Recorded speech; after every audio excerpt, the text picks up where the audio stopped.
Hello and welcome to Sutro Sidetalk, episode 141. I'm your host, Kamron, and with me is James Seelig. it's just the two of us again. We've had some guests on recently. It's been nice. Yeah, the Demon Slayer episode was really fun. Yeah, we had Andreas and Momo on for that, so you guys should check that one out. That was 140. We talk about the entertainment district, and it's a really good talk. Honestly, it's like almost 2 hours. It's a little bit over 2 hours, I want to say. Yeah. It really in detail. You guys would really like it. I think it's one of our best shows we've done. Andreas was also with us a couple episodes back for the Boba Fett episode, and I haven't asked him yet, but he might want to come on for our Destiny episode because he's really big into that as well. Oh yeah. Yeah, he's just as much in it as we are. So we'll see if he wants to come back for that. And Momo will definitely come back for some anime stuff easily. That's for sure. And of course, we haven't had Sidewatch come back yet, but Cut of Steel is back, and it's not going anywhere now. At least, we might have another like break eventually, but at least for this year, we're rearing to go with potentially an episode every month. And our first episode was for February, and it was Peacemaker. And you guys could check that out. It was the two of us plus Brandon Moncada from Apollo City Comics. So check that talk out. It's pretty fun. And it's more like, we're talking about James Gunn himself, like kind of what he's been doing with the show and like all the stuff we've seen from like Slither, Super, Guardians of the Galaxy to getting to Suicide Squad and Peacemaker, like kind of watching his creativity unfold and like getting less and less restraints and stuff. So it's pretty fun. And potentially, if everything goes correctly, right after this releases, like a day or two after, we should be recording our 13th episode talking about the Batman, because I don't want to let this get delayed at all, honestly. Like, you want to catch this shit in the hype. But potentially this Friday, we should hopefully have that episode out too. So this will be closer together, and then we'll have other episodes out April onward. But you can catch the Cut of Steel to find out more about our roadmap for the year of 2022. Otherwise, this is Sutro Side Talk, not those shows. This show, weekly show, we talk games, movies, TV shows, what we've been watching and playing, plus select news about that stuff. Usually one or two pieces around 5 minutes long each. This week we only got one. We're going to be talking about the Alien TV show that was just announced. And then we're going to be focusing this week kind of on catching up, specifically with Ted Lasso, both seasons, Rick and Morty's 5th season. And then after that, whatever time we got left, we're going to be trying to knock out whatever we can in pretty much the span of the episode should pretty much run anywhere between an hour to an hour and a half. I don't plan on having it go longer than that because I don't think we'll have as much to talk about as these as we did. Not this week. I don't think so. There's no episode like Ted Lasso is cool and all, but I don't think we'll have as much to say about that as we have for like all the themed episodes we've had pretty much this year so far, and December and whatnot. But how are you doing, James? Doing pretty good. Just relaxing over the weekend, thinking about Batman. Right, dude, the song has been in my head nonstop, and I keep playing it nonstop, so that doesn't help taking it out of my head. So it's pretty much kind of there to stay at this point. It either goes to like that first half of like noble justice feeling, and that other half that's like dark vengeance feeling, and it's just, oh god, it's such a good theme, guys. Just check it out. You can listen to it anywhere. We are, like I said, episode 141, which means we are 9 episodes away from our 150th episode. And I believe our 100th episode was in May, and we're in March now. So we're inching closer towards it. I think we'll actually be around either early or late May when we do that episode for 150. And I'm not planning anything big, Last time I forget how long the episode was, but we focused on that time we focused on Demon Slayer, and we've already done that now. So we'll have something else as a big focus for it. We'll see what happens by that time, what's coming out, who knows. But we'll have a good time with it. And I don't think it'll, we're not doing anything super special or anything. It'll just be a regular episode that has a fun theme, if anything. So yeah, no time for crazy things or live shows or any of that shit. I don't got time for that. So yeah, but you ready to get into it? Yep. All right, so our one little news piece, and 5 minutes long, no more. Set the clock. Is they have announced an Alien movie. I think I said TV show earlier. I meant to say movie. An Alien movie, just like Alien Xenomorphs, and it's going to be exclusively on Hulu. So this comes by way of an IGN article by Kat Bailey. I guess it's originally from a Hollywood Reporter article, but the whole thing is Ridley Scott, I assume, is producing this, but he's not the one helming it. So the idea comes from Fede Alvarez, who apparently did the Evil Dead remake. So that Interesting. Oh, that one. yeah, The that super really gory fucking one. the dope ass one, yeah. And Don't Breathe, which I actually haven't seen. I have it. It was pretty good. Very like way more suspenseful than you would think. From Okay. the main antagonist is just like an old blind guy, and he's I'm not trapped in here very with you. You're trapped in here with me. yeah, he's very scary. Dope. I mean, it's a movie I've wanted to see, but I just, never got around to it. This is interesting. It's not a theatrical planned movie. This is Hulu. And, Ridley Scott is always like, I want my movies in theaters. And the dude keeps Yeah. making movies, even though he should really, really stop because they are not good. And he's making Gladiator 2. I don't know if you know that. He already has the script done. What? Yeah. Gladiator 2. He's I don't even know gonna, how you would do that. I believe, I mean, obviously it won't have Russell Crowe. If it does, it'll be flashbacks because he's kind of dead in the movie. Yeah, right? So I'm not really sure what exactly it'll be about. I'm assuming maybe his son or grandson or some shit. Who knows? But the cool thing here is FX and Hulu have been kind of partnering together a lot lately, if you notice, like, ever since the Disney buyout of Fox and stuff. Some of their stuff has been going to Disney Plus, but more of the, I guess, FX portion, aka Sons of Anarchy, Mayans, The more like adult yeah, stuff, I What We Do in the guess. Shadows, Always Sunny in Philadelphia. That's all Archer. Those are all like Hulu, FX on Hulu. Like that's what they're calling everything, FX on Hulu. And Mhm. we already know there's a Alien TV show coming from Noah Hawley or Noah Haley. I don't know how to pronounce his last name. You guys will know him as the guy that's been doing the Fargo series as well as Legion, Oh. which I haven't seen Fargo, but I've seen Legion. Legion's fucking phenomenal. So Fargo's on my list to watch at some point. he's doing this Alien TV show. And even though I know, like, if Ridley Scott's involved, I'd be worried if he was the one directing. If he's just producing and hopefully the director, the person, the person behind the helm is really steering the ship and not taking orders, then I have more hope for these kinds of things because, obviously I did not like Alien Covenant. I thought it was incredibly boring. I was literally in a theater Yeah, not a like good movie. this in the theater. I legitimately had my hand on my head in my hand, fucking bored. I'm looking forward to the TV show because of who's in charge for this movie. If it's as good as Evil Dead remake, I mean, if it's him, I'm excited. Like I said, I still have to see Don't Breathe. It's been a very long time since that Evil Dead remake came out, so I don't know how his stuff is now, how much he's changed or not. So I gotta check it out. But it does make me excited for one specific reason. This guy seems like he's a very big horror person. And if we're getting a horror version of Alien, I'm very down for it. Because I guess I don't know if Scott was going for that for Covenant. I didn't get horror, I got bore.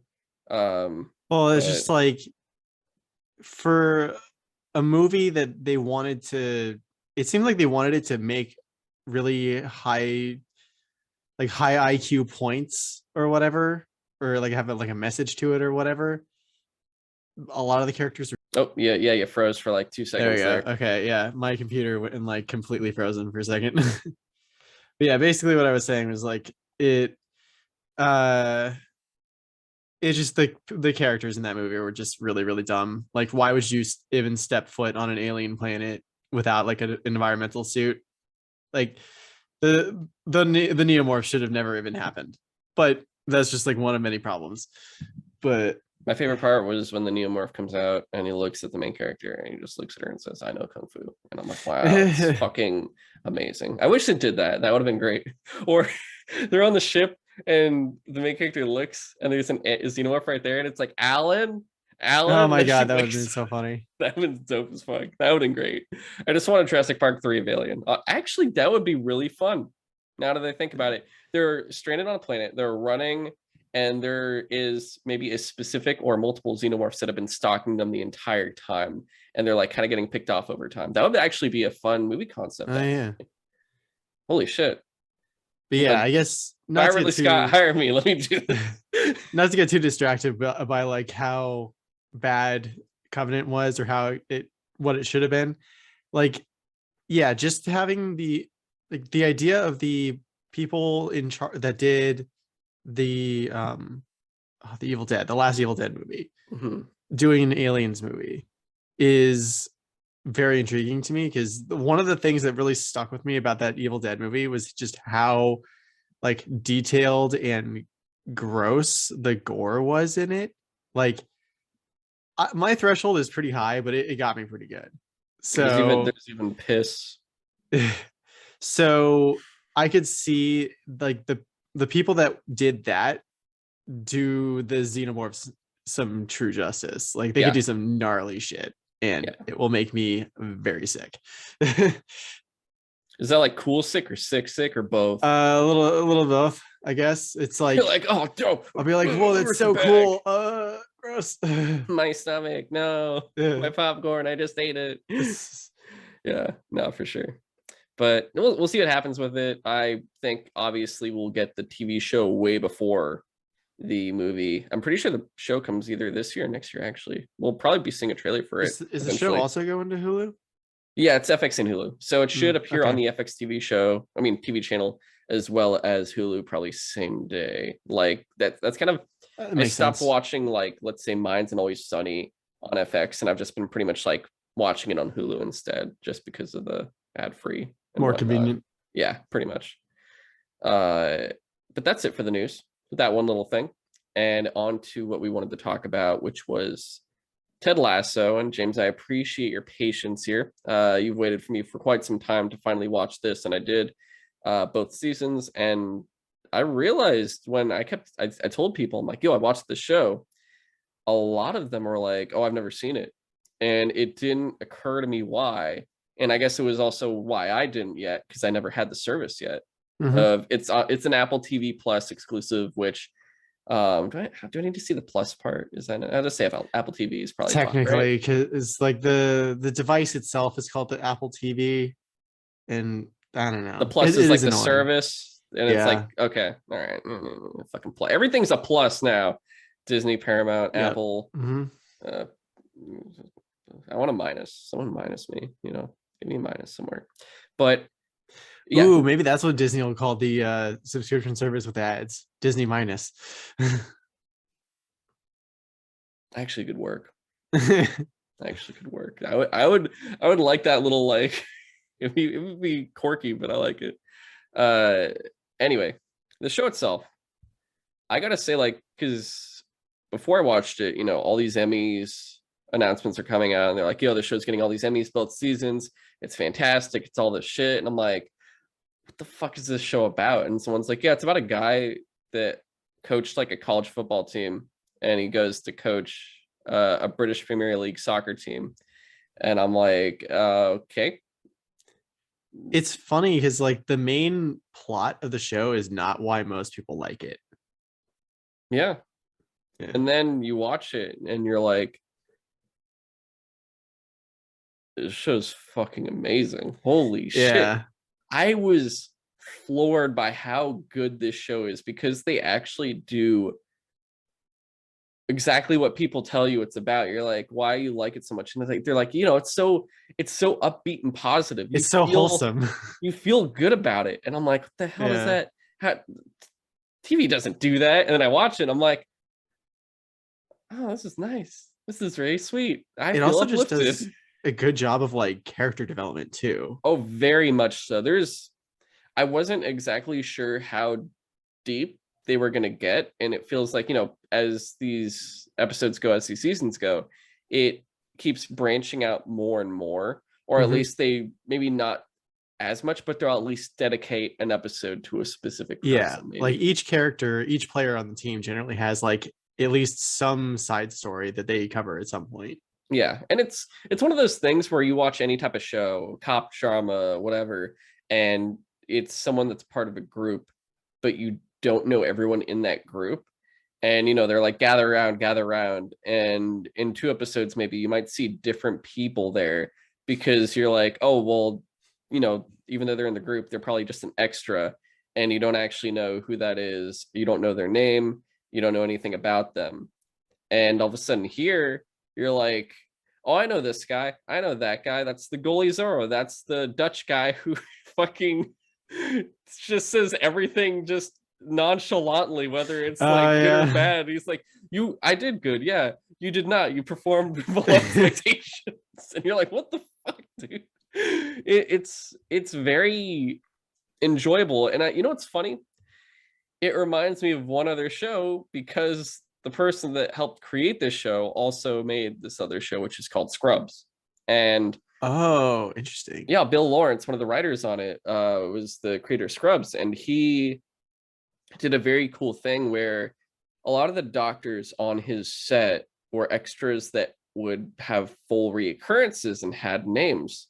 There was Colonel Doctor, who is literally a doctor that looked like the Colonel from KFC, and he's in full seasons. He never says a word. He just smiles, waves, and like is just there in the background every now and again, and sometimes not even in an episode. But you know who he is, whether the characters say like Colonel Doctor or whatever. You have Snoop Dogg in turn, who's literally Oh a guy yeah. that looks like Snoop Dogg to a point where he doesn't really say much either until one time he goes, "Where my hose at?" And JD's like, "I haven't seen them." It's so fucking good.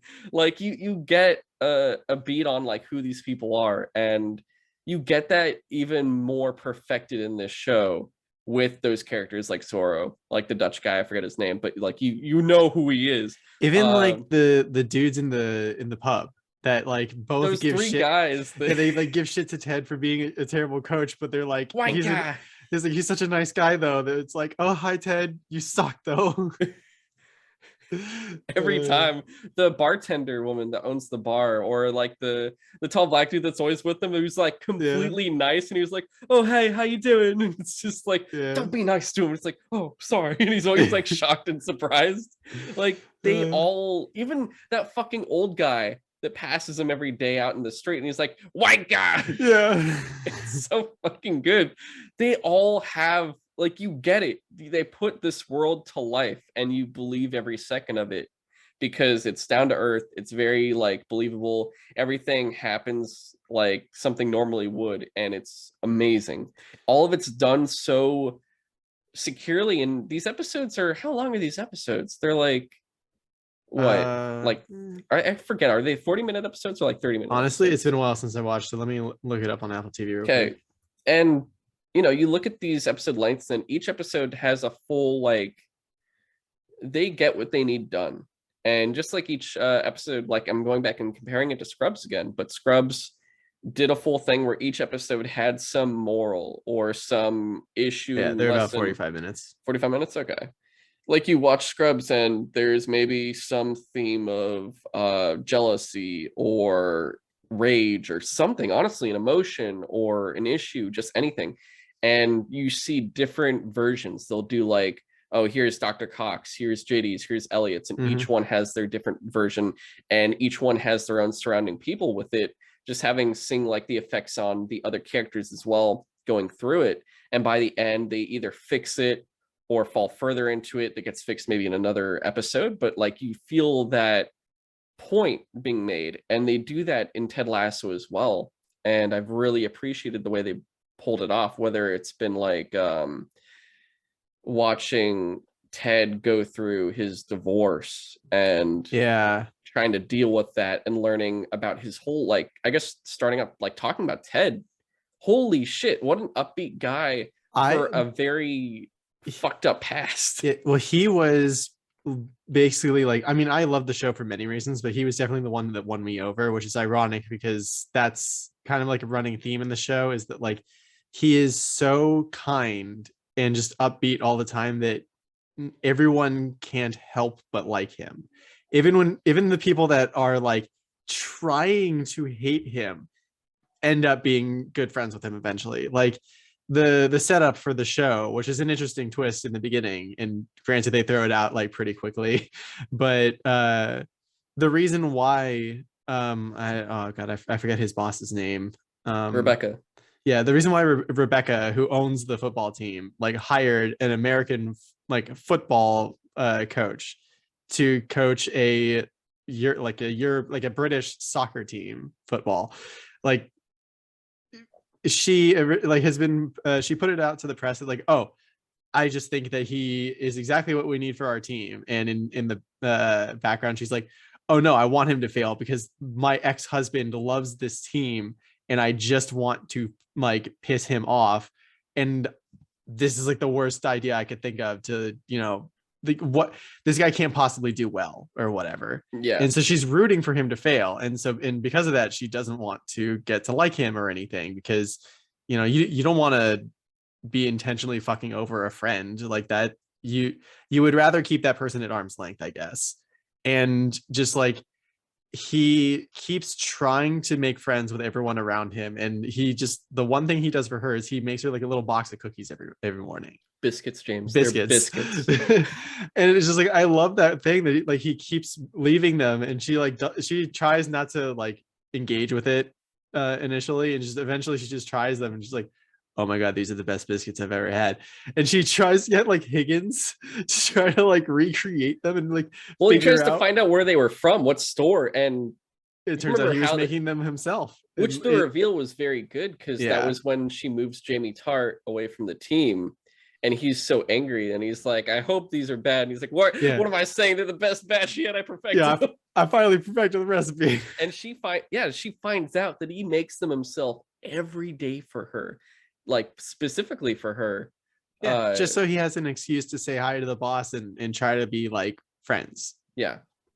And it's so sweet. And it's great because that relationship is so strong. They start off like, Ted doesn't understand what she's up to the whole time and the different means she's taking. And in the very beginning, you're like, I don't like Rebecca. And as you start to learn about her, you learn why. And you're like, oh, her husband cheated on her, who owned the team. Rupert is the worst. Rupert's a piece of shit. And you feel for her and you're like, oh, okay, I get it. But you then look and you're like, but this isn't the way.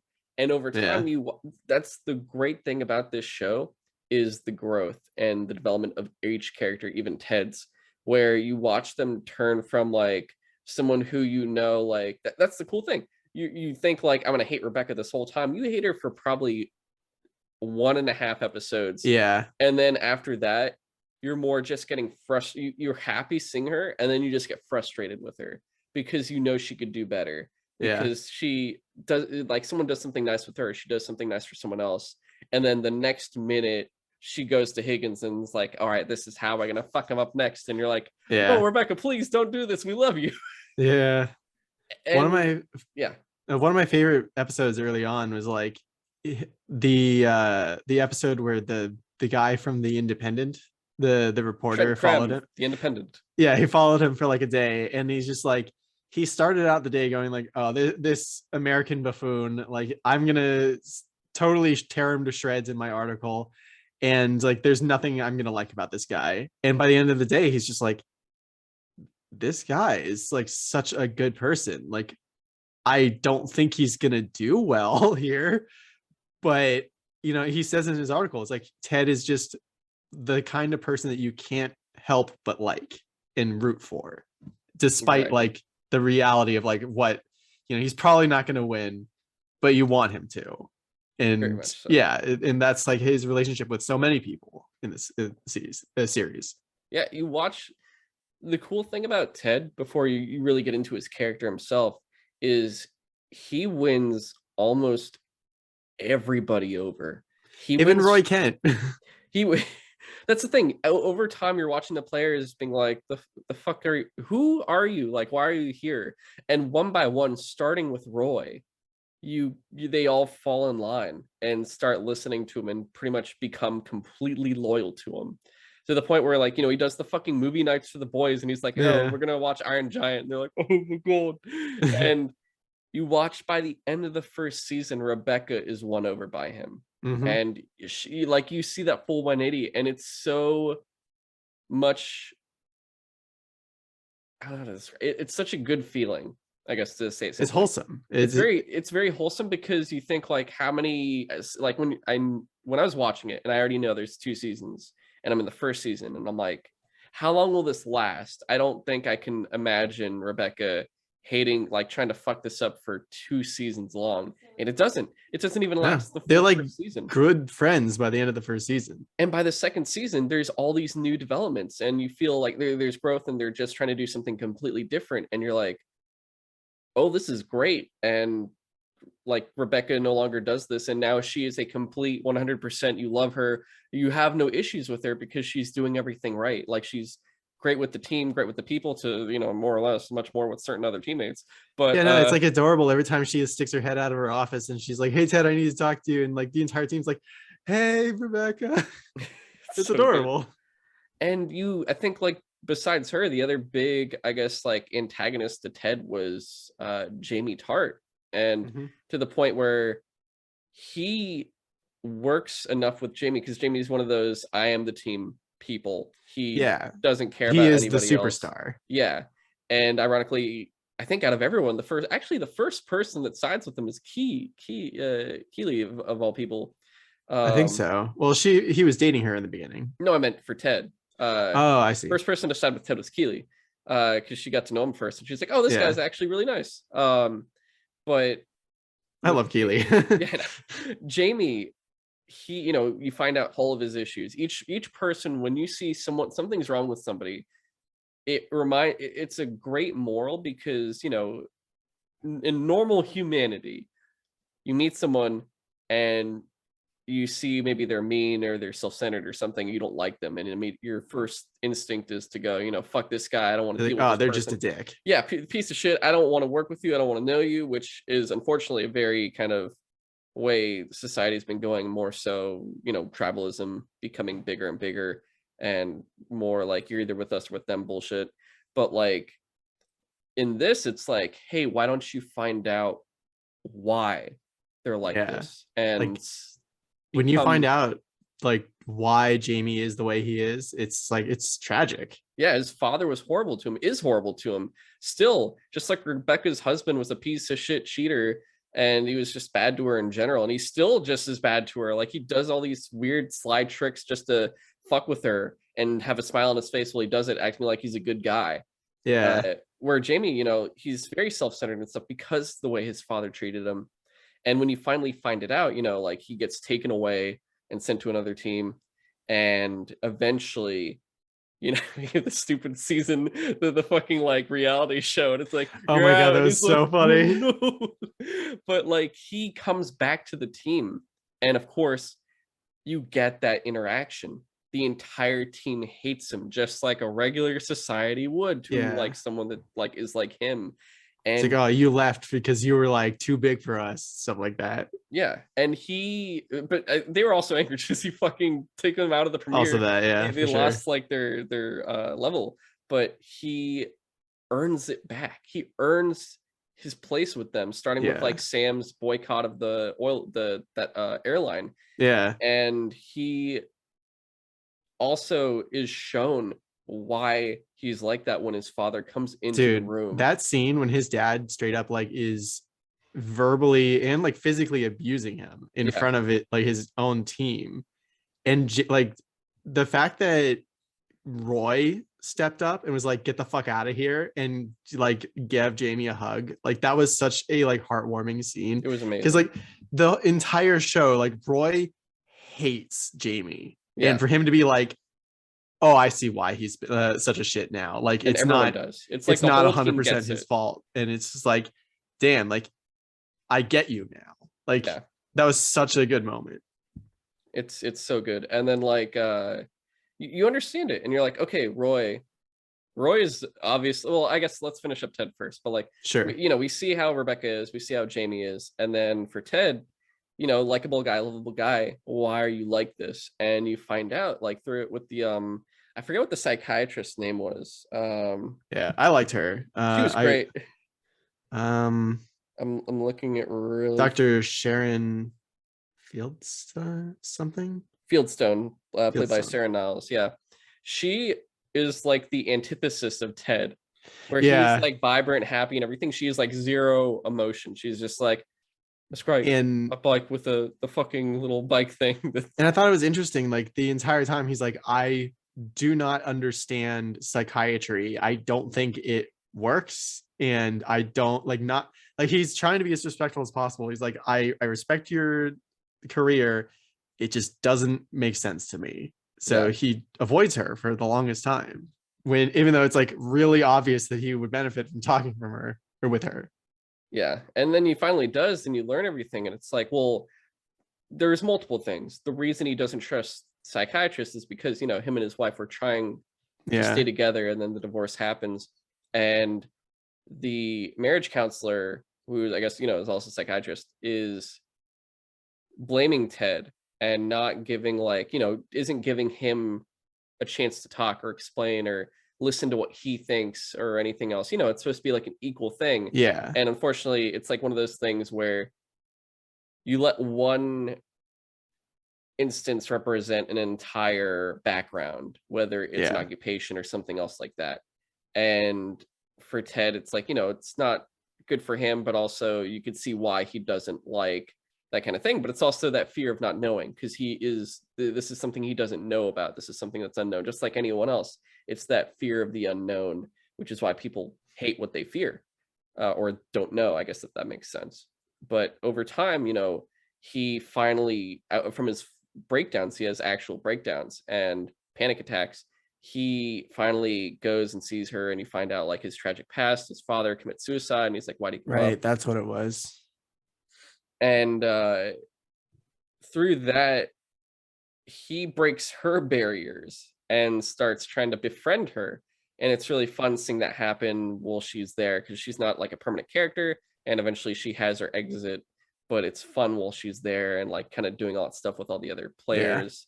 It's I really, love really like when enjoyable. she fixed Danny Rojas. She's like, Oh, yeah. it's like the doctor told me that football is life, but also death. But also the football is life. Yeah, Danny Rojas. I love it. I will say, yeah, Danny Rojas is one of the best characters. He's just so much fun. That stupid fucking dog got in the way though. Oh my god, that was so funny. That I was mean, fucking like hilarious. I sad think but everyone funny. laughed. Yeah, that was fucking hilarious. Sorry, that dog, that dog died, and I laughed my ass off. Like I thought for sure he was gonna hit like the pigeon or something, and it's just gonna make the ball like miss. I But the legit fact that thought he the pigeon. killed Yeah, like the dog, like the mascot dog for the team, I was just like, oh, it's so much worse than I thought it was gonna be. so fucking Uh, good. Oh my god! And then he's just like in the shower and fully clothed, just like or he wakes up. He wakes up from bed with two women on each side of him screaming like, "Oh no!" Because they do that. They do like a cartoon version of the dog in his dream, and they actually animate it. And I was laughing so hard that they actually did that, because that was, uh, I think, the most Scrubs moment of that show. Because, you know, one thing, if you've ever watched Scrubs, is they'll do like a fun little skit in the middle of it. It's usually one of JD's daydreams, and he'll like look up and there's some weird version of something happening. And in this, they oh do it, yeah. but it's just like an animated dog that's just like covered in blood, and he's like, "Come on, Danny." He's like the goalie. It's so fucking good. But yeah, and it's fun seeing Ted and watching him grow and learn to, like, I guess, not master the panic attacks, but overcome them and actually Or at talk to least someone like about them. accept help and stuff Yeah, like and admit that like maybe I'm not completely unbreakable or yeah, whatever. very much so. And also Sassy. Sassy's great too. Yeah. Sassy's fun. Uh, and then of course, there's my favorite character in this entire show, which is Roy fucking Kent. I love this guy. Roy Kent is the one of the best on-screen characters of a TV show I have ever seen in my entire life. He is Like so much fucking fun. one of my favorite moments was when he was having like an argument with Keely about like listening to her or something like that. And he like has the realization of like what she was trying to say on the field, having like essentially the same conversation with his teammates, and he was like, wait a minute, fuck. And he just like runs off the field. And they're just like, wait, what just happened? That's what I love so much is he's just that's his favorite word, and it's so good where he's just always just like fuck, fuck, fuck. And even with Yeah. his His niece is so niece adorable. is great, and also Miss Bowman is fantastic.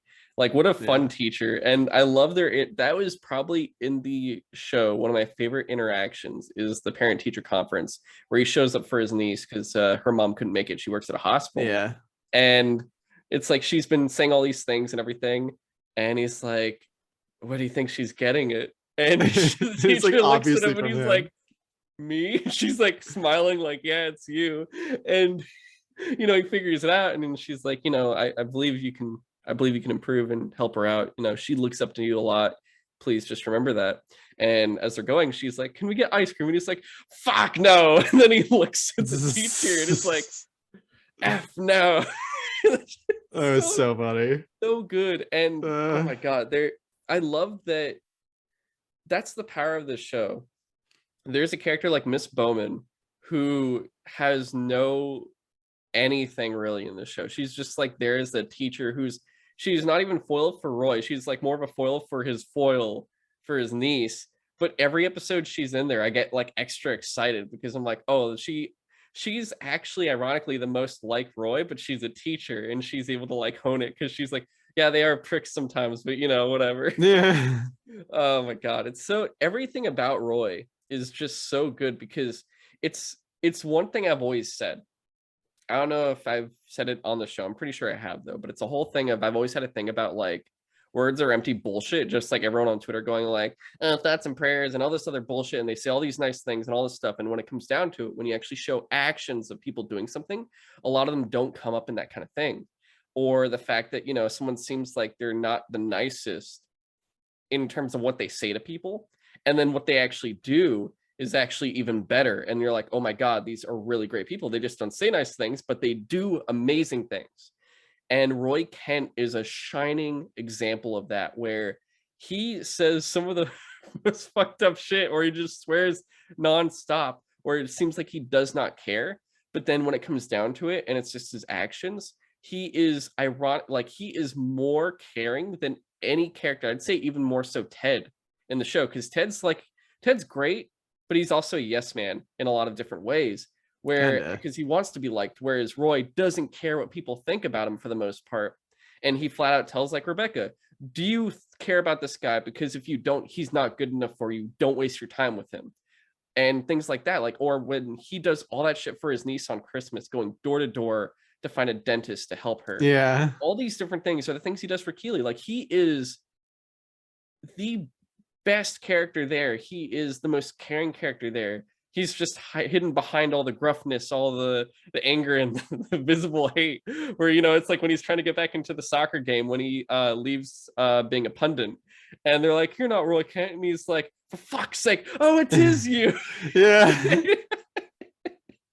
And then they let him on the field. Like, that's so fucking good. Uh, I know that was a little bit there, too much there, but like, yeah, that's Roy Kent is just that amazing that I would say this shit about him. Like, he is an amazing character, and I want to see more of that guy. He is For sure. fantastic. I even like the like we were talking about character progression. He starts off as a player, and one of his story arcs is like for a soccer player, he's getting up there in age, and he can't really keep up with everyone else on the field, and like his knees hurt sometimes and shit like that. And so eventually like he swallows his pride, and he's like, maybe I'm not the most useful on the field anymore. Maybe I'd be better as a coach. And Yeah. he finally does that, and he does a really great job as that. What's actually funny, because Coach Beard and Ted and Roy are all three writers on the show. Oh, interesting. Yeah, because Ted Lasso that's Jason Sudeikis. Yeah. Yeah, so it's like all three of them are actually big writers on the show. They're big creatives. It's like those three and Bill Lawrence, and I want to let me double check who else was in it, but it's got such a great creative team. Joe Kelly is another person, which I don't really know who that is, but those are like the main ones, along with like Phoebe Walsh, I believe. I don't really know her though. Uh, it's really cool the way they do this, and I love that they all teamed up for a show like this, because it's one of those things where you see a new streaming platform like Apple TV Plus, and you're like, for fuck's sake, like I don't want another streaming platform. Yeah. What exclusive stuff is there going to be that you're going to make me want to get this for? And then they show you Ted Lasso, and you're like, fuck. Yeah, Like, it's make literally Roy one of sounds. it's literally one of the few shows on Apple TV that I say is worth getting Yeah. an Apple TV subscription, at least for like a little while, just to watch that show. I mean, For literally, you just need a sure. month, because you can knock that shit out. Yeah. You're gonna watch an episode, and then you're not gonna want to stop, because, or honestly, it's a show where for a little bit I was able to just watch an episode a night and enjoy myself, and I was like, I don't need to watch another one. Or if I did, I'd be like, oh, I'm treating myself to a second Yeah. episode tonight. And it felt like that. Like, it was easy. It wasn't like it's nice, because it's not like one of those binge shows that are going, you want to watch the next one, click next, go, keep going, don't stop. And then 3 hours, 5 hours, whatever hours later, you're like, I did it. What happened to my day? What the fuck? Yeah. So that's something I appreciate for it, which I don't know, James. When it initially came out, was it a weekly release or was it a binge release? It's a weekly release, I believe. Good. I honestly, I appreciate that more now. I really do like weekly releases, except when it comes to Demon Slayer, because It is funny how I've turned around on that, where it's just, I used to be like, oh yeah, it's so cool that Netflix just puts everything up at once and I could just get through it at my pace. And now for shows that I actually have to wait till the next week, it literally does give me something to look forward to for the next week. But also, it helps with control, it helps with moderation.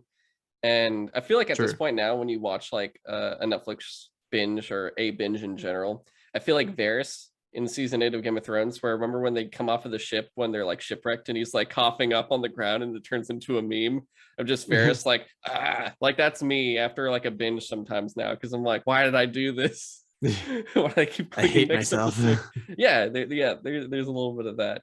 It also teaches, I feel like it teaches patience too. It helps with patience, and I think Ted Lasso of all shows is one to help you become a better person, if anything, or be a better understanding person, if that makes more sense too. Yeah.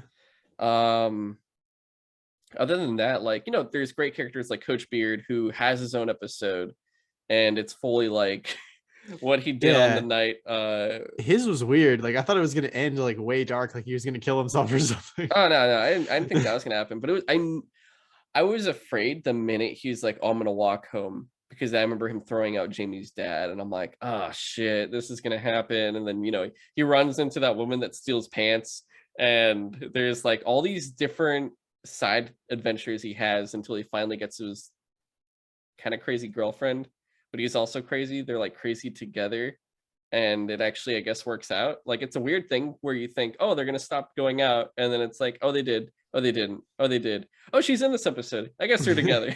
It's so fucking weird. But his episode is very interesting, and I really, really liked it, and I just enjoy each of these episodes. Like, there's not one bad episode in this show, which I really appreciate. And we talk about like shows like Always Sunny in Philadelphia and What We Do in the Shadows as like these pinnacle comedy live action shows, where Ted Lasso, it's funny, like Scrubs is funny to an extent, but it does more in a different direction, where it doesn't make me laugh as much as those shows do, but it makes me think a lot more. That's the one that I think this is the reason that this show is set aside from other shows, is because it's a show that I like to call a thinking show. It's a show that makes you really try to look at yourself potentially, which honestly, there's shows that make you think, but there's not many shows at all that make you look in a mirror, I think, and really kind of question some things going, Yeah. maybe you watched an interaction with the characters in this show, or find out there's a character you thought you hated, and then you turned out you just feel bad about how they're like, and then you reflect on your own past or people you've interacted with and go, was I like that? Were they like that? Why were they like that? Was this why? maybe I was too hard, maybe I like all these different things. And I think that's why this is why I think this show's amazing, is because it makes you want to be a better person. Yeah, absolutely. And I can appreciate that a lot. And I'm very grateful that they've created the show for that specific thing. And there's always other things you could say about the show, but that's my main, I guess, rant of what I want to say about this show and why I think everyone should watch this. If you could watch one show, go watch this. And I'm pretty sure Apple TV Plus probably has like a trial, even if it's 7 or 14 days. I think so. You could knock this out in that time and then pick it up, pay your pay for the fucking show. It's worth it. When season 3 comes out, like, get your subscription, then drop off if you don't want it, or see if there's anything else you want on Apple TV Plus. If not, then drop it off until the next season comes up again, because it's that good. I highly recommend it, and I tell more people that now, especially after I've seen it like this. So yeah. Anything else you want to say, or pretty much? No, I think we covered it really well. It's an absolutely heartwarming, fun show to watch. And yeah, if there's a free trial, definitely worth your time. Even if there's not, it's worth, like, what is it, like $5 for a month of Apple TV? Yeah. Like, yeah, it's very well worth your time show. Yeah, and I know there's other characters to talk about. Like, specifically, I want to actually hold off on talking about Nate until season 3, because I feel like there's gonna be a lot more to talk about. Yeah, when that season comes. That was up. An interesting turn at the end. I was like, oh no, I don't like this. I don't. Yeah, which is why it'll be. But I'm interested to see where it goes. I have my inklings, but I have a feeling I might be right. But like I said, I want to see how it unfolds before I really. Yeah. I think Nate will be the big topic for season 3. Oh, absolutely. That's definitely what they were setting up. Yeah. Moving on, James, if you want to head this off, because I also realize it's getting dark and I should probably turn on this light here. Right. If you want to start off Rick and Morty season 5. Yeah, I'm bringing up the episode list on Hulu. How many episodes was it? Was it 8 or 10? I don't remember, because it wasn't that many episodes. I feel like there's not usually many episodes, at least for the later seasons of Rick and Morty. I want to say there were like 8. There wasn't that many. Rick and Morty. I guess thinking about there were 10 episodes. 10 episodes. Okay, so it was one or the other. Which ones I guess stuck out to you while I run quickly and turn on? I mean, for sure, the like Captain Planet type episode. I mean, I grew up with Captain Planet, or at least Captain Planet was one of the cartoons I watched when I was a kid. I'm pretty sure. Like, did you ever watch Captain Planet as a kid? Captain Planet with Don Cheadle? No. No, actually, I never watched Captain Planet. That wasn't really. Oh, really? I don't know. Like, I mean, it's been a really long time, so I don't remember a whole hell of a lot of it, except for like the general like layout of like 5 kids with 5 like power rings of like the different elements, plus heart for some reason. Yeah, I watched Djibouti dubs with it. So I have only really bad example. It's like I've watched Djibouti dubs and that Don Cheadle one.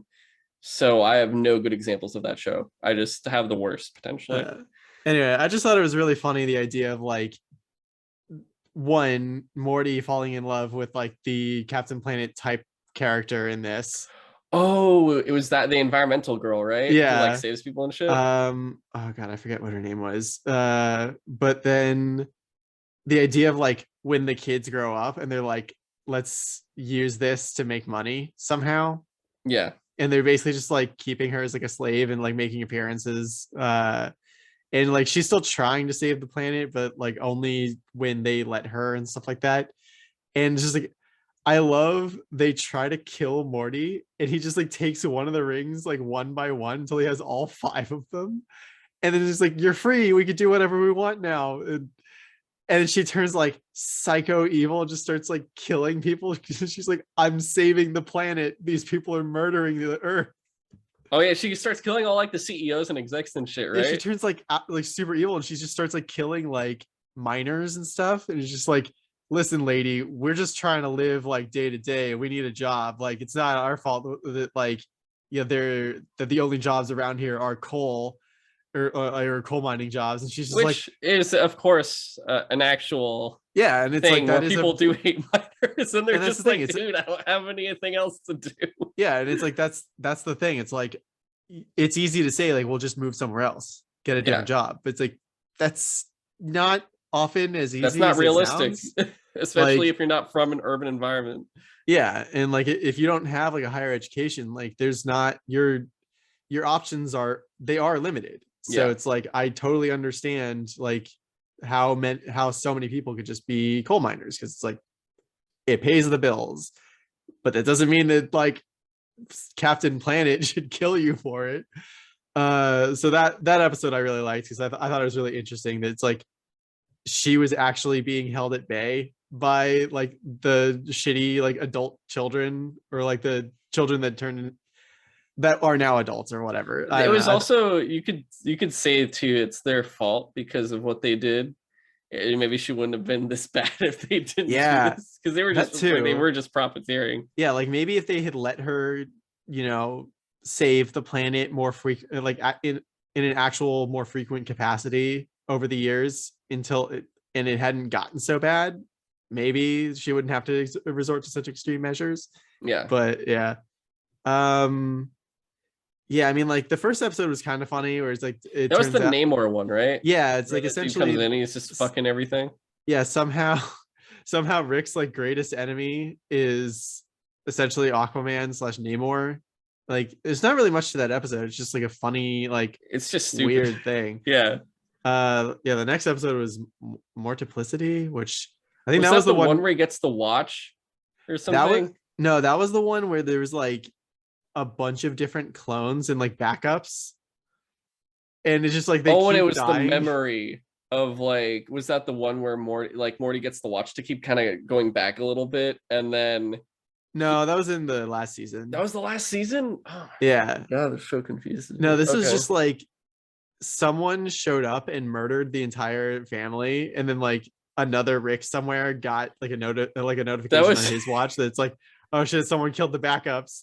and then there's backups of backups, and you get so Yeah, confused because you keep thinking, is this the family? I don't know who I'm following yeah, anymore. and it And like ultimately it's just like, it doesn't matter. yeah, it just kind of keeps going.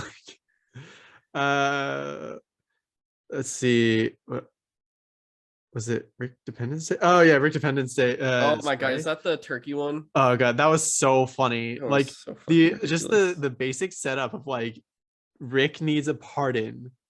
So he's like, okay, it's almost Thanksgiving. I'll just make myself a turkey and like not make a turkey, turn himself into a turkey and get the president to pardon him as a turkey, and it'll count for his like a human side. And it's like apparently he's done this so many times that the president expects it now. And there's like a back and forth thing where they're trying to like the president's All trying to prevent Rick, and all the like other Rick. soldiers turn into turkeys also. And yeah, they have like a special team set up to call in to turn into like turkey soldiers for just such an occasion. It was so, dude. Okay, so that episode, if I remember correctly, gets very fucked up because isn't it like Summer has like a giant, it's like her egg or something, Oh, a it's giant baby. oh god, what episode was that? Was that the same episode or a different episode? Where basically there's an Oh, incest okay. child. Yeah, no, okay. You are right. That was that episode. I was jumping ahead to the exploitation episode. Oh my god. Yeah, isn't But it like Summer and Morty pretty much yeah, it's like accidentally create? it like I love this episode starts with Morty seeing the like horse like jack off machine essentially Oh, because like I at forgot about. yeah, like at his mom's vet, because it's like she's a horse vet or a horse surgeon, so like I guess it makes sense they would have other medical equipment for like horses around. And so Morty's just like he gets an internship to work at her place just so he could use that machine. And then for some reason there's like an underground society of horse people with like the chuds. And I love that you don't even reference the movie at all. They just keep calling them chuds though. And so Rick is like setting up an experiment where he needs like horse DNA. So he got like a giant vat of horse semen from Beth's work, like vet. And he's just like, And Morty's like, what are you doing with that bat? It's just like, oh, it's fine as long as there's like nothing but horse semen in here. And Morty like lets the experiment go. Because And he so doesn't want people to know he used a horse yeah, masturbator. and so somehow it makes like it turns his semen like giant size, and they just start like terrorizing the world or whatever. And so yeah, they try to find different ways to fight them off, and the American government's plan was to like to make a giant egg to attract the sperm. Yeah. And it's just like for whatever reason, I guess because it was like Summer's plan, that she like donated an egg, and yeah, it ends up with them accidentally making a giant incest baby between Summer and Morty and launching it into space, and it survives. I think this show is a big issue with this kind of thing, where this feels like a reoccurring thing of like family inbred issue. Like, okay, It's like, how hear me far out. can we go? Let's go all the way back to the first season. There's like remember the Scary Terry episode, The Dream Within a Dream? Uh-huh. Remember when they go into the principal's dream and for some reason there is a version of there's a sexy Summer in there? Yeah. Yeah, it starts off there, and like each season we get something different. Like there's the I want to say there's and there's a couple episodes. There's like the apocalypse episode's a little weird, but I think the biggest one before this was the dragon episode. If you remember those dragons, I think it was the previous season. Rick gets Morty a dragon, Oh yeah. and then they vaguely. have weird like connection thing that causes them to kind of orgasm, and it's like almost like sex. So they at the end they have a giant one where they're all in there, and it not only has the dragons, but in this weird like mind orgasm, it's got Rick, Summer, and Morty. So you have these siblings in the same orgasm thing with their grandfather together. And then you're like, what the and even Rick mentions it, and he's like, sorry, you and your sister shared an orgasm. And he's like, what the fuck? I'm like, why is this why is this a reoccurring thing for them? I don't understand. I'm like, I'm thinking like the inbred baby's got to be like the stopping point, right? You can't get worse than this, can you? Unless you're Dave Harmon and Justin Roiland. Yeah, I don't know. I think they enjoy the challenge of like how gross and how deep can we go with this How before fucked up can people we tell get us to to? stop. Yeah. And them and their weird new their writing team that they got since like season 3, I want to say. Which, looking at these episodes, James, how would you say you feel compared to like, when remember there, Rick and Morty had like weird hype, like crazy hype, where the first 2 seasons everyone's talking about this show. You're like, holy shit, there's Rick and Morty. I love this shit. And then you have all the fucking people doing the, oh geez, Rick, like they're doing the Morty impressions, they're doing the Rick impressions. There's a really, really weird subsection of fans that think they're smart because they watch Rick and Morty. Yeah. And it's like a weird superiority thing, and it doesn't make sense because the show does not fucking make you smart. I want people to know that the show does not make you smart. If anything, it just makes you a fucking idiot if you think you're smart for watching it. But like after season 3, I would say is the weakest season of the show. Yeah, season 4 was like, it had a couple good episodes, like the one you mentioned where Morty gets the reset button. Like that shit was like hilarious. But other than that, like that last season was just kind of okay for me. I enjoyed this season a lot more, I think. It feels like they're growing. I feel like since they've gotten a bunch of writing team people, I'm like, I could be wrong, but I could have sworn it was like the writing team that like people that worked on kids shows like Barnyard from Nickelodeon, the one with the talking cows and shit, which, I don't really know what you have to write for that show. I never watched it personally, so I don't know how the show was. But I'm just saying, like, once that new writing team came in, the show's quality dropped immensely. The animation looked exactly the same. So it was really from the story perspective and the people that were writing the show.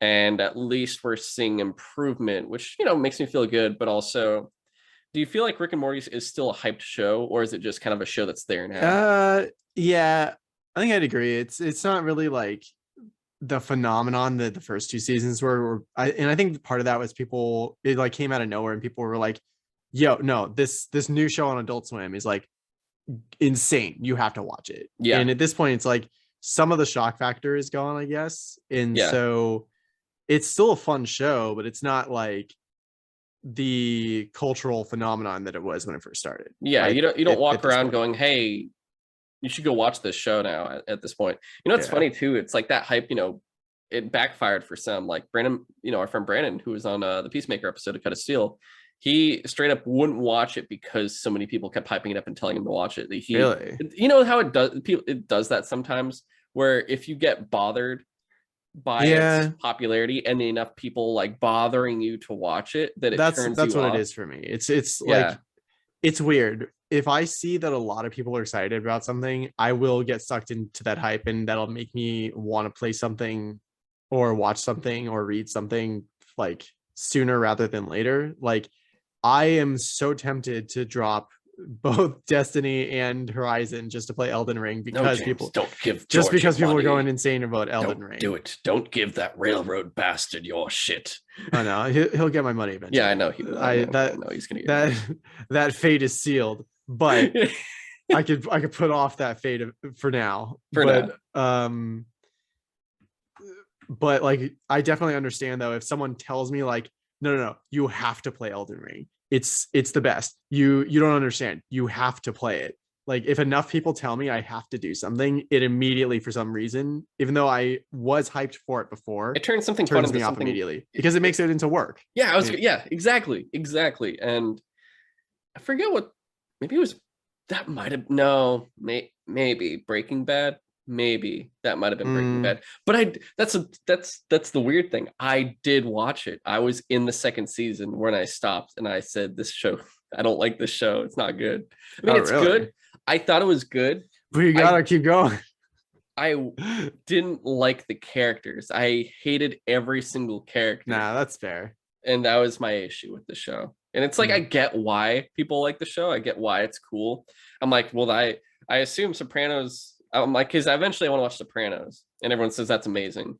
For me, it's The Wire. I keep hearing I gotta watch The Wire. There's like all these HBO shows, like the old HBO, like before Game of Thrones. It's like, you look pre Game of Thrones, like 2010 and prior, you got like what, Entourage, The Wire, Sopranos, Boardwalk Empire, Band of Brothers and stuff. Like those were like the old HBO. The Wire is definitely I mean, I've watched a bit of Boardwalk Empire. It's pretty good, but The Wire is the one that I keep hearing is like some of, if not the best, like TV that has ever been, I guess.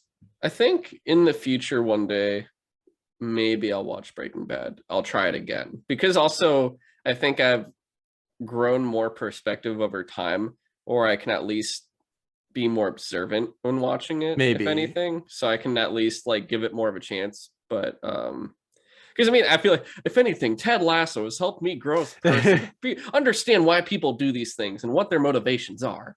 But you know, I'll take a look eventually. Not right now, but I want to say, like, if you weren't into it by the end of the second season, then maybe it just isn't for you. I didn't reach the end of the second season. I forget where I stopped in the second season. I have no recollection of where it was when I stopped. Okay, it might have been 2 episodes in, or halfway through. It was either halfway through second season or 2 episodes into the second season that I stopped. Yeah, then maybe I would say like give it another shot eventually, but for sure it's like whenever you feel like it. Yeah, because I just remember it's not like it's going anywhere. Yeah, I could go on. I could literally say something I didn't like about each character I saw in that show, but I don't want to do that. Yeah.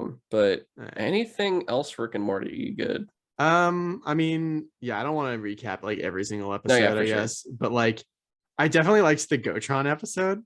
Oh, I forgot about the Voltron shit. Yes, that was a crazy, you know, because that's like Summer's like, I'm the new number 2 to. Well, that, and just like the fact that Rick actually loses his mind, like he fanboys out over like one specific thing, and it's like Gotron bots, and it's like, it's not Voltron where it's like cats or whatever, it's like ferrets, and somehow they're able to, like, he finds the other ones, and he is somehow able to rope other universes, Rick and like Morty's, and Morty's, or I and guess families, Rick's, yeah, into like combining their Gotron bots with his universe's Gotron bots, and it becomes like it literally keeps on going. It's like eventually we can find so many, we can make the Gotron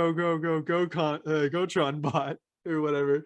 Like it just keeps on going, and like it like I forget really where it ends, but I think it's just like they eventually just stop because it's like this is getting out of hand. We gotta stop. It is backfired because I remember there's like a giant shootout in their club and all this stuff, and like one of the multiverse Ricks die, who is like I guess one they all liked or something. I don't remember anymore. Oh, I think like Morty paired up with one like the original Gotron pilots. Oh right, they had to pilot the incest baby to fight the Super Gobot. That makes sense. That was so funny. Did incest baby survive that? I don't remember. I think it did. Okay. Like I think it's still out there. That's gonna be an interesting thing to watch grow. Holy shit. It was also interesting. This is Morty's second kid. Yeah. The oh god, what was he Gazorpazorp? Morty Jr. Gazorpazorp. It was interesting seeing the like Rick's past or whatever in that like flashback episode where like it starts off with Morty. Wait, was it this one? Well, at some point Morty finds out about like the story about like Rick having his family killed by another Rick, and then he like goes off and saves or eventually he becomes like the Rick that he is now because he lost his wife. Like we were led to believe that was like a made up story, but like apparently that is true. That is actually like why he is the way he is. It's the shit it's funny because you watch the first 2 seasons along with the episode of that first episode of season 3, the Szechuan sauce episode that somehow fucked up McDonald's forever. Yeah. But, sorry, I actually felt bad for McDonald's that day. But you learn all this shit where it's like, oh, all this shit happened to Rick, and his Beth and wife died, and that's what caused all that shit, and also led to like him learning about Birdman and becoming friends with like the Resistance and shit. I think that storyline, like that whole like rebellion storyline, and then the storyline of the evil Morty, are like these 2 overarching storylines that people have been wanting forever, and you're just kind of waiting to see what the hell happens to that like overarching story. It's definitely interesting to see like why Rick was so attached to Birdman. It seems like he actually literally was like in love with him, like romantically, possibly. Like he seemed really, he seemed really like emotionally distraught over like Birdman choosing Tammy over him, and it seemed like it was much more than just like, oh man, my friend is leaving me. It was more like, you chose her over me, and like I thought we were like meant to be together, kind of. But like they never said it explicitly, but that's just like it could also be like a bromance thing where it's like a woman could get in the way. That's true, I guess. Too. I'm not sure. I don't know. It's just like maybe I am. I wanted to fuck the bud. But yeah, what else? I did like too. They had like a good version of Tammy in his inner mind going through it, because the other like the real Tammy was already dead, if I remember correctly, when they do that episode with the 2 bets. Yeah. Oh god, which one was the one with the Rick and 2? Oh god, yeah, forgetting Sarah. 4. Yeah. Well, the Rick and 2 Crows, where like literally just to make a point, like Rick was like, anything could be a better companion than Morty, and I'll prove it to you. Just like spin the wheel, and it lands on like 2 crows, and then turn into a fucking anime. Yeah, and like that's the thing. Like he becomes like actually like well, first off, he tries to train the crows himself, and it's like it kind of works, but like he eventually gets tired of it, and he tries to send them to like a bird planet, and he gets like abducted by like crow people that teach him how to like emotionally communicate with his crows. And now he's like, oh my god, no, seriously, Morty, these 2 crows are the perfect companions. We're totally in sync. It's amazing. And then like the last episode is Rick in a seemingly multi-100-year war with like using the crows, and he's got that awesome crow armor and stuff. Like it becomes like a total anime. I love when they do that in this show, where they take like a small concept and they're just like, how far can we take this? just Rick and two crows. It's so ridiculous. It was something. I got it's sad. I'm sorry. I watched it when it came out, so I'm like I was like, oh, I could watch it again, and I'm like, I'm not gonna do that. So I'm like small recollections of everything, unfortunately. But I think Yeah, that also says kind of like how the season was, that I can't remember everything that well either. yeah. Usually if it's something I really like, I could like keep it in my head. Even for me, like I watched it more recently, but I'm still having to scrub through like these episodes on Hulu really quick just to like get an idea of what happened. Like a Morty a Mortykin graffiti was essentially just the two storylines where the main one was just like Morty and Summer were trying to impress the new kid in school. And so they Oh took him on a right. joyride Yeah. in Rick's car. And then it turned out the Rick's car was just like, no, I just wanted dirt on you Yeah, that was pretty good. to let you make or give me the opportunity to just do whatever I want. And the car just like goes nuts and terrorizes the galaxy And they because it just make the kid can. a loser at the end of it. The other one, part of that story was kind of funny though, where it was like Rick somehow had made a bad deal with like essentially the Cenobites from Hellraiser. Oh yeah, him and Beth go there and they have like the And crazy Cenobite outfits. well, and so like Or he dominatrix outfits, I guess. well he apparently introduced them to Jerry because just like hanging out with Jerry was like such like mind-numbingly boring torture to them that it counted as something that they would enjoy because it was so agonizing. Like that was pretty funny. That was great. Yeah, that's Uh, pretty great. that's about it really for All the right. season. Then I think we are done with those two specific things, and we can kind of break off into some things we could finally catch up on. And I think I'll knock it out first this time, or at least hit one thing up. It's a show I took forever to watch. Like I've watched the first two seasons when it first came out, and that was the Man in the High Castle. Oh yeah, I And watched a few episodes of that first season, and I always meant to get back to it, but I never did. well, don't worry, I'm going to spoil everything. Good. Okay, it'll save me some time, precious time. Like I watched those first few seasons years ago when it first came out, and then I finally I like forgot. I forgot all about it, and there were two more seasons, and I finally watched seasons 3 and 4. And I gotta say, like this show kind of was disappointing overall. Like, Really, that's yeah, sad because it starts with such an interesting it's a concept. very strong start, and I think like the first two seasons you're feeling a lot because you don't know too much, and because you don't know too much, it's kind of like Lost, where you don't know shit's happening in Lost, but each time there's a new mystery, like, oh shit, what the fuck is that? There's a polar bear, there's people that are walking, you don't know who the others are. Oh my god, this is crazy. And then you find out, and like, the smoke is Elder Man, and you're like, the smoke is Elder Man. Fuck, this sucks. Or he's like, smoke is God, and you're like, god damn it. But like in this show, you're like, oh, where's the videos coming from, like all the footage, and it's like, oh, it's from the reality where we win, but there's also other realities too. So here's like all these different films from different versions, and people can like go into those other dimensions or like other universes, and it's like a thing about universe hopping where certain people have the gift and they'll like physically be gone from one world and be in another one, and time counts. So you could be gone for a bit, and they're like, where the fuck did you go? And you're like, well, I wasn't here. Well, I didn't want to be in Nazi controlled world anymore, so I went to a not Nazi controlled world, got a hot like, and lived in like real America for a little bit just to check it out. Like, it's not actually something that really happens, but it's like the characters that have that power are just more baffled, like, where the fuck am I? What's happening here? And there's of course, doppelgangers. There's like, oh, here's this version of John Smith who in the main show is like high reigning Nazi man who used to be an American soldier back when there was an America before the Nazis took over, and then became like a Nazi yes man, and it was like climbed the ladder all the way to potentially becoming and by the fourth season the American Führer of America Nazi America. There's like two Führers by the end of the show. Whereas it's a very interesting concept, but like there's like different factions of Nazis where you're kind of rooting for some Nazis over the others, and then you're like, wait, why am I rooting for any Nazis? What the fuck is happening?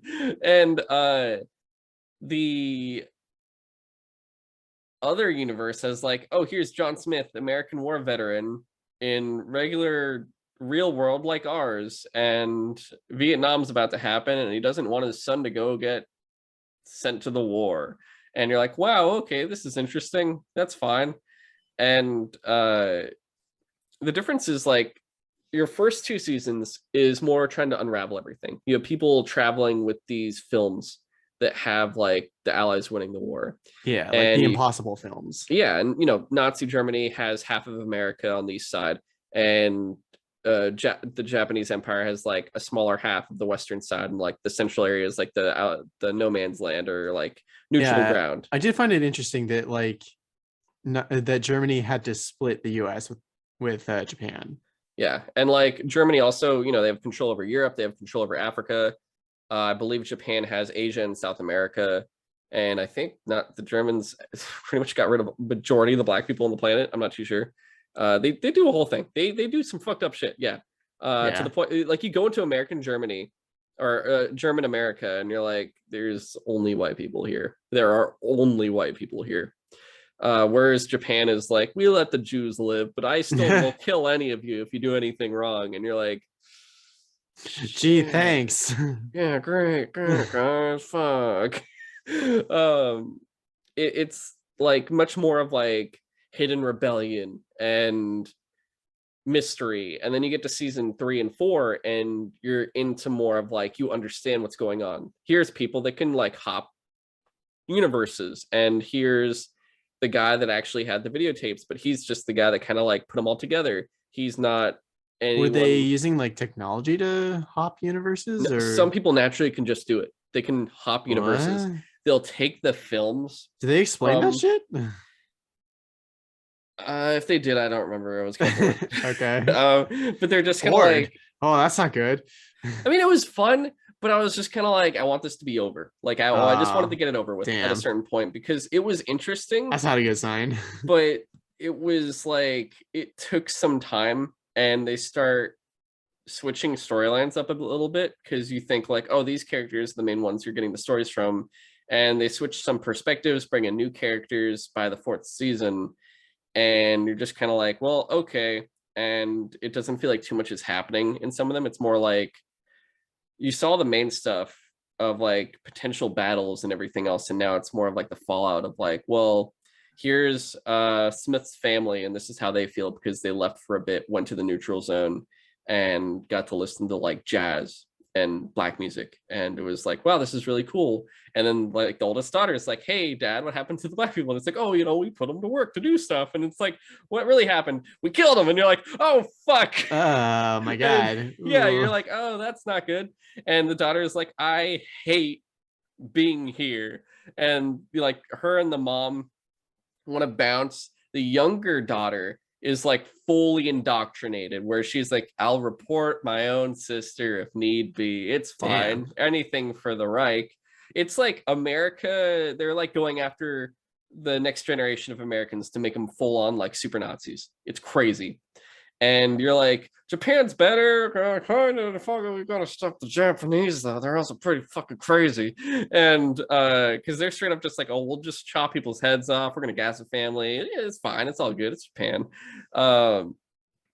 But by the end of it, you're getting all these like fixes. Like there's Japanese that want peace, so eventually they actually give up the American territory. Interesting.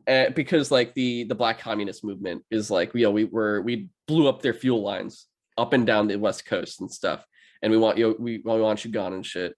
And you have like the Japanese that want more war and are like, we didn't do this for nothing, we're gonna keep going. And you have the ones that want to end this shit, and like there's like loyalties are tested and stuff, and it's actually really interesting. I won't lie, it is very interesting.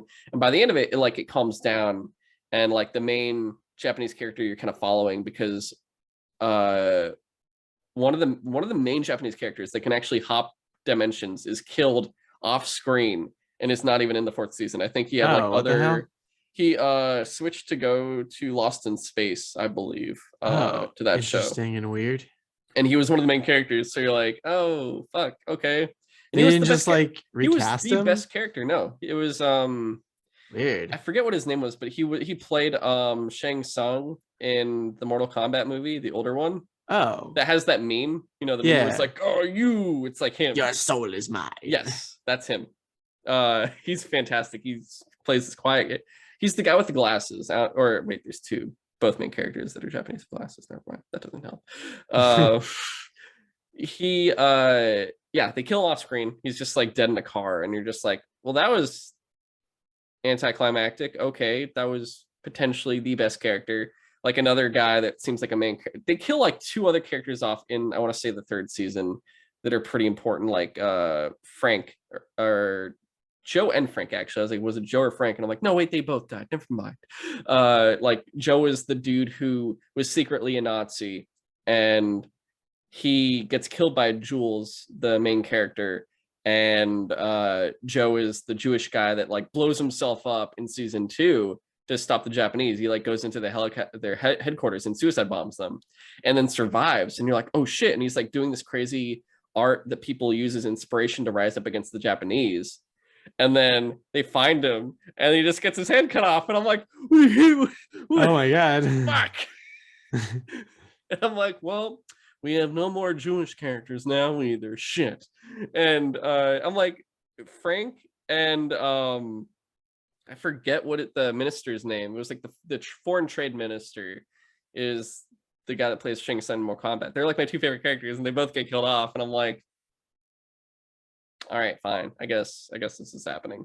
By the end of it, though, like the wife sells out John Smith to the rebels, and they take out the Nazis because like it's crazy. The minute the Japanese leave, the Reich is like, oh boy, we're invading the rest of America. Yeah, of course.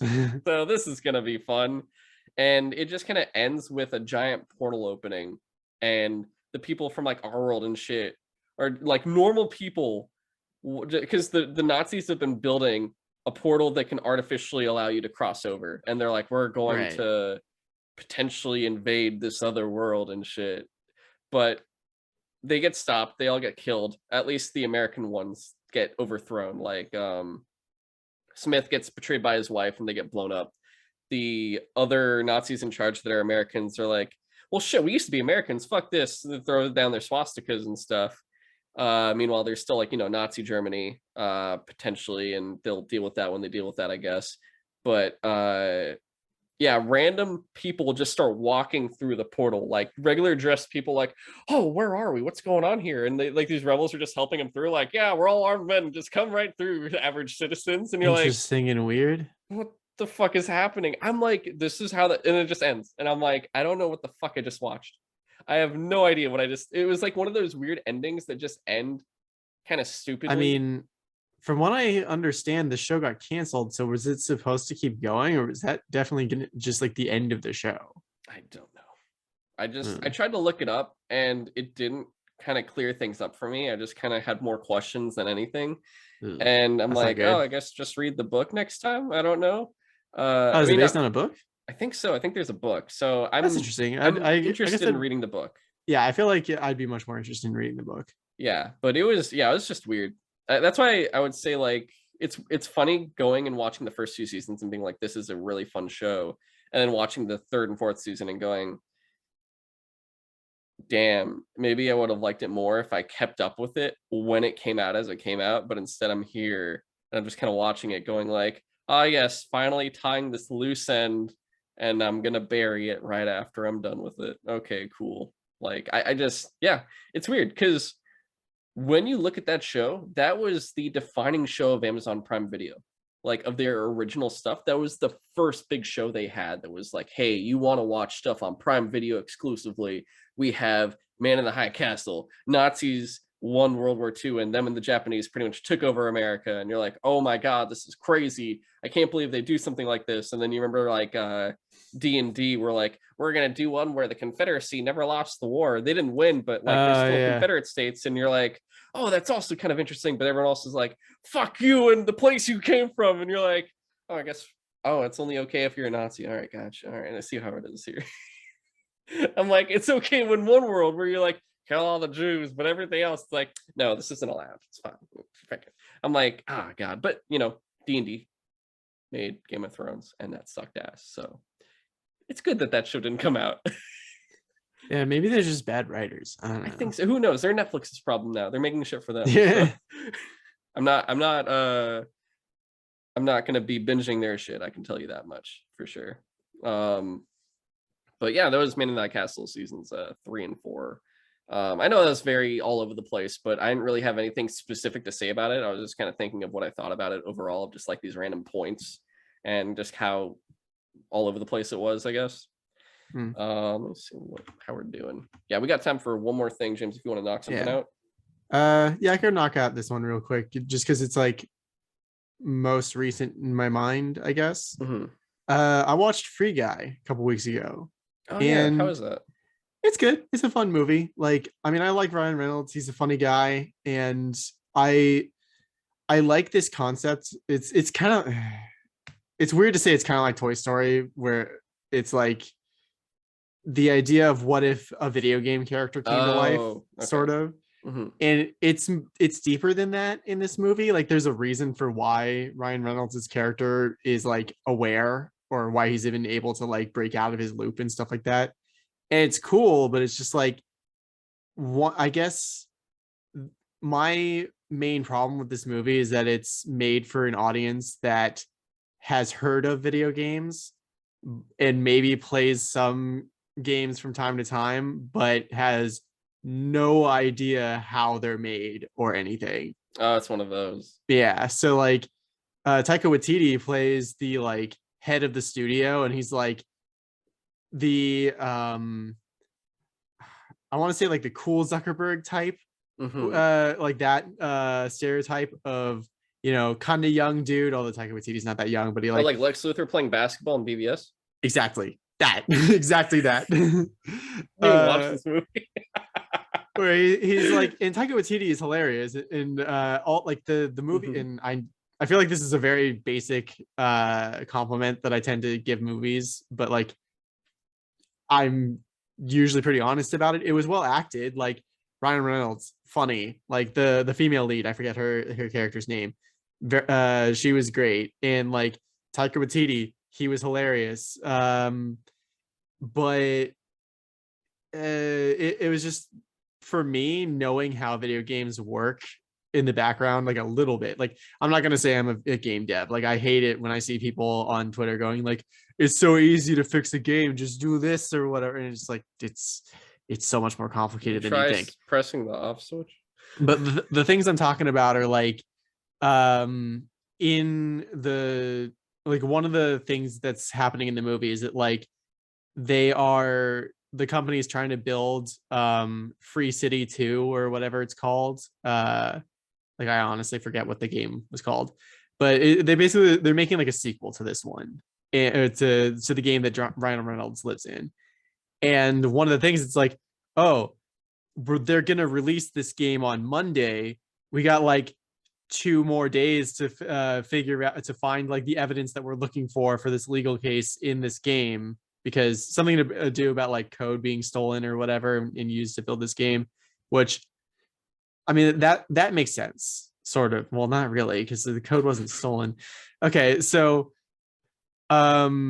they basically, like, the 2 characters find out that like the sequel, like, there's nothing from the original game that is going to be in the sequel, because apparently their servers going to be shut down, so they're kind of all erased. Yeah, they posit that like as soon as this new game is released, the old one will not only go offline but be like deleted, effectively like killing Ryan Reynolds' character, and like all the evidence will be lost and everything. And I'm like, no one would do that. That would be like if Activision put out the next Call of Duty game and they're like, oh, by the way, you can't play the old one anymore. We're deleting it off your hard drive and making the servers not work anymore. Or like, if you could still play Call of Duty 2 on Xbox 360 multiplayer. Yeah, and like, if exactly, and that's the thing, is like these games don't go away when the next one shows up. Like, yeah, maybe the servers don't last forever, but it would, again, it would be like if Rockstar puts out whatever follow-up to GTA Online there is for Grand Theft Auto 6, or if it's its own standalone thing.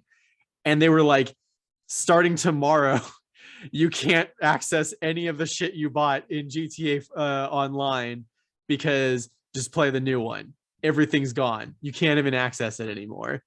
Like, that one, they would just be losing all the money that they would potentially be making from people who still want to play the old game, who maybe don't want to spend the money to buy the new one or get invested in that one yet. So it's like little things like that, where it's like, that was definitely someone in the studio going like, just put in some more drama. I don't know. Maybe again, I'm not an expert on how movies are made or anything, but it feels like someone who doesn't understand how video games works was trying to, or how video games are made, was trying to engineer some drama in like how to get rid of an old video game or whatever, or something like that. And it made sense to them, but to someone who knows how video game companies tend to work, it's just like, that would never happen. That makes no sense. And then the other thing that makes no sense is just like the data that the main characters were trying to find was like, the company that put out this game bought their company and then said that they didn't use their code to build their game, and just like, they said they just didn't use it. So I was like, wait, well, why would you buy a company to not use their code? That makes no sense, unless they're like a competitor. Are they saying they didn't use it before they bought them? Yeah, or even after they bought them, they essentially, they were like, he bought our company, that's why our game didn't get made, and why we're working on like this other game now. And they swear that they never used our code, or else we could sue them. And I'm like, I don't understand, but they bought your company and all your property. Like, they should be able to use your code. What's the problem there? Like, so it's, I guess it's stuff on like the back end that makes no sense when you think about it. And that stuck out to you more than I guess the movie itself, or like, yeah. So it's like, it's definitely because of that. You have to, unless you know nothing about how video games are made or anything, you kind of have to suspend disbelief of like, well, I guess maybe this company would do that. Maybe, I don't know. But other than that, like, Taika Waititi was hilarious. Ryan Reynolds was hilarious. Like, so, like, this movie is funny and it has a lot of clever ideas, and it's fun to see like, eventually when Ryan Reynolds' character gets the ability to essentially play the game himself, like, he tries to level up in the game by just doing nice things. Because apparently it's like GTA, well, maybe not exactly like GTA, but like Skyrim and Oblivion, where like everything you do in the game, for anything, it gets you experience. So he just starts to like stop players from harassing NPCs, and he's just like a good guy. And apparently that becomes like an international phenomenon of like, oh yeah, blue shirt guy, he's just like really nice, and he's like the only nice person online. Who would have ever thought about that? And it's really weird. Yeah, it's, I guess, how long have I been going on? Okay, like probably long enough. It's, I guess, long story short, it's a fun movie, but it's definitely not like a thinking movie, I guess. That makes sense. Okay. I mean, it just seems like an easy blockbuster, if anything. Yeah, for sure. It's a fun Ryan Reynolds comedy movie. And I know it's like, I'm pretty sure it's on like HBO Max and Disney Plus right now. So it is. That's how I watched it on Disney Plus, I believe. Gotcha. I'm gonna watch it sooner or later, and I can either do a little touch up on it, or I'll just say it in the intro. I watched it. It was fine. Yeah. No, it's definitely a fun time. So we'll see what happens. Okay. That is the show then. It's funny. I got a list again. It's not as bad as before, but I'm like, all right, I got like 4 different monster movies to talk about. I got 2 Gundam shows, those South Park COVID specials. I'm still waiting on someone to watch Mob Psycho.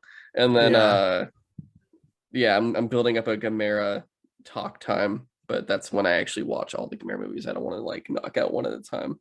But yeah, that's what I got on my plate. We will, of course, like I said, we got 2 big games to talk about.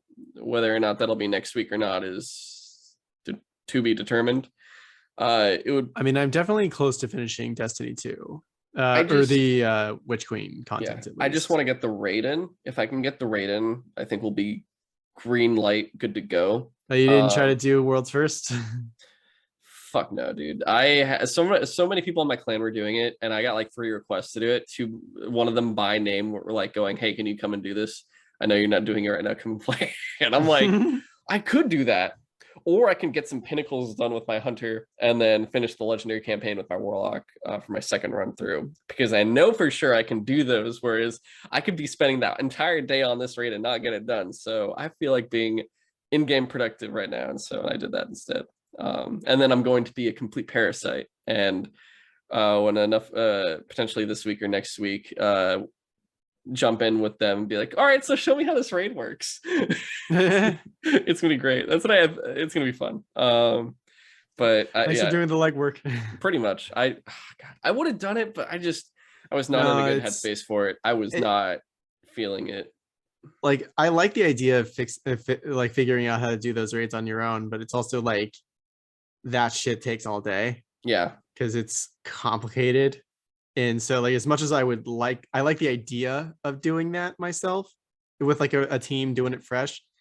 I don't think I'm ever gonna do that. I'm gonna wait for strats to come out, and I'm gonna just look up how the raid is done and be like, well, now I know how to do it. Let's see if I can do it. I might do it for one of the next ones. Like, for sure, I think I'll try to do World's First for whatever the contest mode is for King's Fall, because that's the next raid we're getting. So I'll definitely try to do King's Fall contest mode, if anything, and go for that. I think that'll be a lot easier, because at least I can actually, now I'm thinking about it, I don't remember. Wait, is King's Fall coming back? Yeah, it's coming back, because they said they were going to bring back one of the other raids from the last game, and right. King's Fall makes more sense than Crota's, and considering that's not even really a raid. And the strike, I doubt. Dude, that would be so funny if they actually did turn Crota's End into a strike. No, actually, that'd be pretty fun. But otherwise, or a dungeon. They could do a dungeon. They could do a dungeon, honestly. But otherwise, like Wrath of the Machine, I don't see coming immediately right now. It doesn't fit with the current like theme at the moment. But I could see Wrath of the Machine coming eventually. That would be, because that's one of the best raids. It would have made more sense if they did that during the season of the Splicer, if they were going to do it. But they were busy with everything else. They were just like, we were happy enough to get Vault of Glass, honestly. So there's that. But like I said, potentially then we will get our Destiny episode next week for episode 142. We would talk about pretty much sum up Season of the Lost. We talk the Witch Queen expansion. I would attempt to talk about the new raid. And if we could, maybe a little bit of Season of the Risen, but it would very much be, there's a lot. Like, Witch Queen will take time. That's going to be a really fun conversation. And if I can, I'll see if Andreas will want to come on for that. And then I don't know if it'll be the week after, if we'll do Horizon 2, because that would require me to get back to playing Horizon 2. So we'll see if that happens. If not, maybe another movie will come out and we'll talk about that, or we'll just keep going on this backlog, because we got other shit to talk about still that we can knock out, and I would very much value that time to get more shit out of the way. So we'll see what happens. Otherwise, like I said, besides this, Cut of Steel, the Peacemaker episode is out. Check that out. Episode 12 and episode 13 is going to come out this coming week. By the end of the week, The Batman, we'll be talking all about it. It's going to be big. There's going to be a lot to say. It's going to be really fun. Otherwise, email us, sutrosidetalk@gmail.com. Feedback, comments, you have questions you want us to answer on the show, send us there. Once again, it's the title of the show, sutrosidetalk@gmail.com. You could also subscribe on whatever platform you're listening to. If it's Apple Podcast, give us a 5-star review. That would really help us out. If it's Spotify, please rate us. And if it's YouTube, of course, give us a like besides subscribing. And you can follow us on Instagram, Twitter, and TikTok at Sutro Sidetalk. Currently really just visible on Instagram, eventually returning to Twitter, and also TikTok after that as well. And you could follow Jims on Twitter at VidorJim124, and you could follow me on Twitter at GoGoComzilla. And I think that is everything. We will catch you guys on the Cut of Steel, and then our next episode next week. See you later. Thanks for listening.